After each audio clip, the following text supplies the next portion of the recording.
You've probably heard that unschooling equals unparenting, but nothing could be farther from the truth.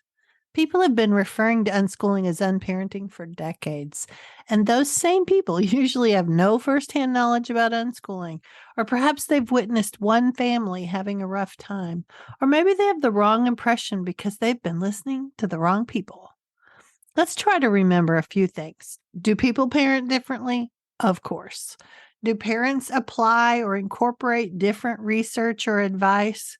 Certainly. If someone does it differently from you, does that make them wrong? No way. Parents who have applied unschooling principles in the rest of their lives are living involved, intentional lives with their children. The concept that runs through the philosophy of unschooling is one of trust. Trust that kids will figure out what they need.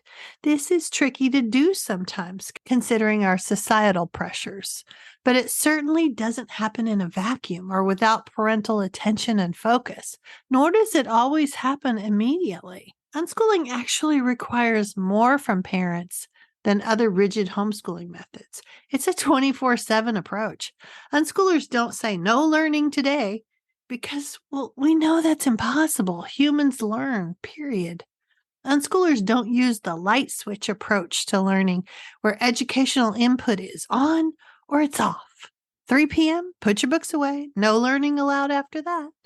The light switch approach is based upon whether the parent or teacher is bringing something to the table, literally and figuratively. Lessons have to be prepared. Children are discouraged from deviating from the plans. Adults are the gatekeeper of all knowledge.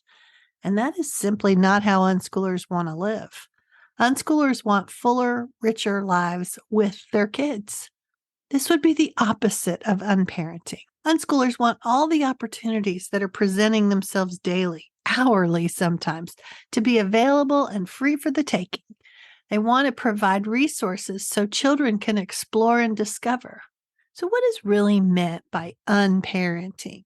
Before I get off track singing the praises of this non traditional lifestyle, let's look at what unparenting usually means in people's minds. When people use the term unparenting, they usually mean something like no assistance or direction from the parents. Parents who don't publicly reprimand their kids when they don't conform socially.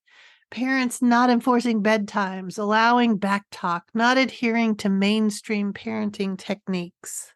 They have kids who seem wild in public, maybe presenting with messy hair or poor hygiene. True unparenting is neglect, and that's the opposite of unschooling. People who are unparenting are ignoring, avoiding, and not engaging with their children. They don't fuel their child's interests, expose them to new opportunities, console them when things don't work out, or become their biggest source of support and love. Those are the very things that make unschooling work.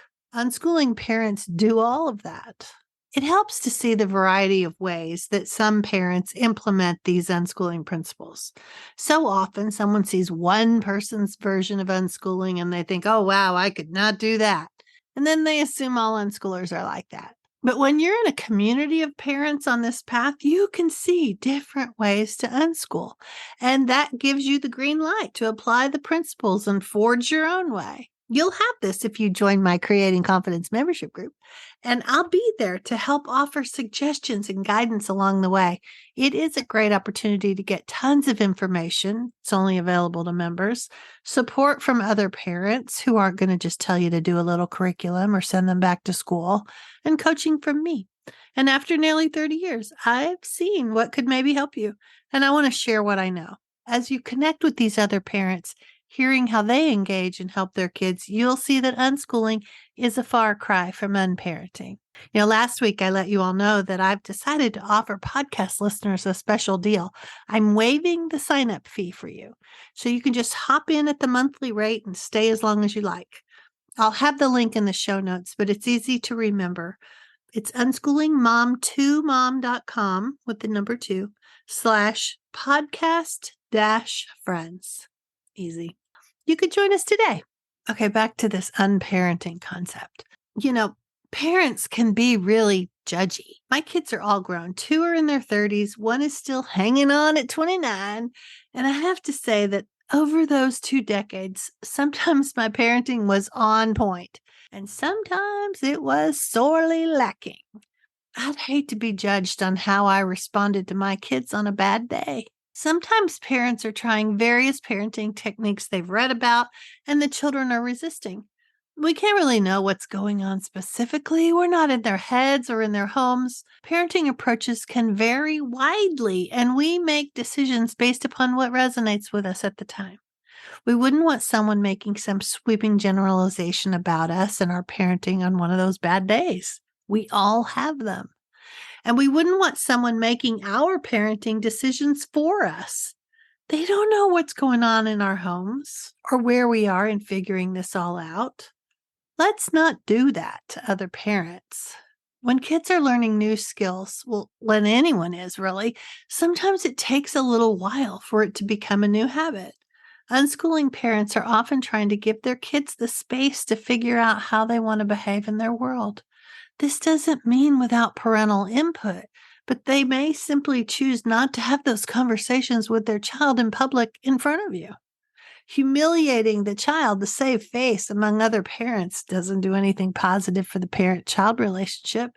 And that's an important factor for unschoolers. While some parents are trying to honor their kids' natural tendencies, sometimes they get off track.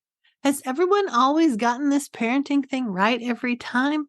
Of course not. When someone sees parents either ignoring a behavior or struggling with it, we should all try to remember that this is just one little snapshot of their day. Maybe just getting out the door was tough and the battle over the hairbrush wasn't worth it. I've certainly had days like that. It's also why we bought a lot of hats. And I'm happy to say my grown kids don't have a problem with hygiene or any behavior in public, really, which all of that leads me to the concept of the wild child. Some kids have higher energy levels than others, and that can take its toll on parents. We have no idea what else is going on, what that parent has tried before, what they're trying to implement at the moment you're watching. One of the factors with these louder kids, and each of mine had their opportunities to do this, is that it pushes the parent and our parenting out into the spotlight.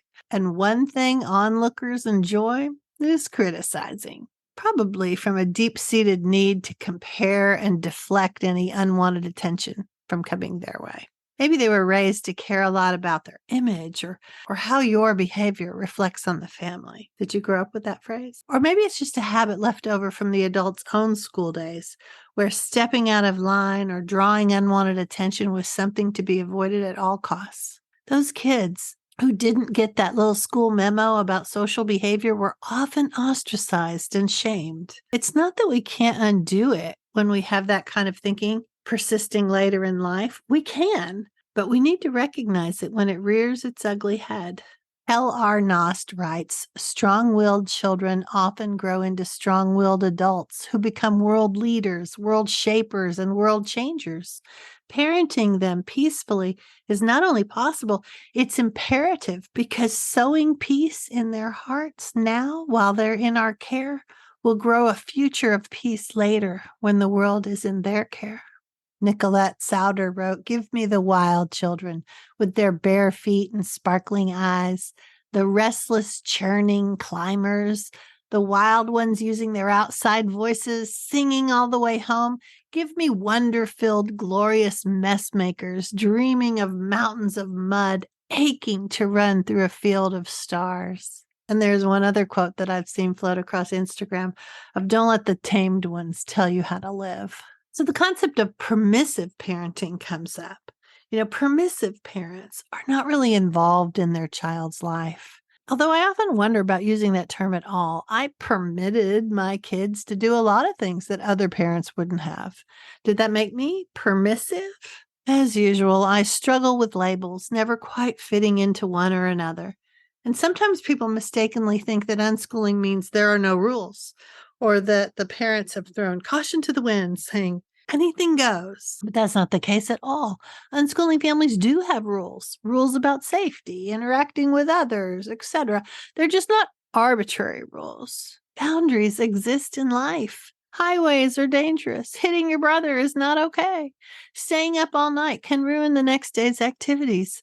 Unschooled children are given the space to figure out how to deal with life's frustrations with the help of adults who are on their team.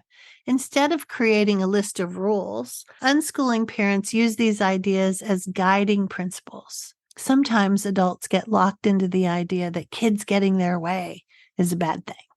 They've been convinced that it's the slippery slope to their child becoming spoiled.